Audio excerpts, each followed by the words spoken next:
จึงว่าให้เลือกเฟ้นมองปฏิบัติเอาเด้อเลือกเฟ้นกับมัวพระสงฆ์ทั้งหลาย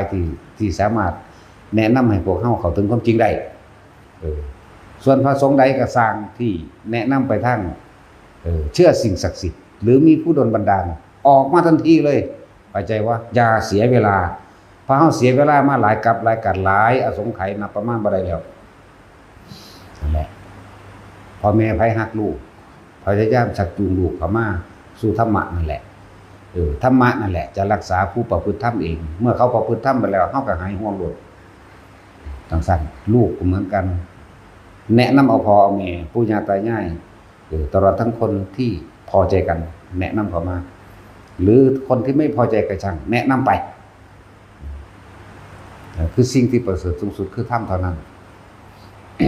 เขาจึงเห็นทุกอย่าง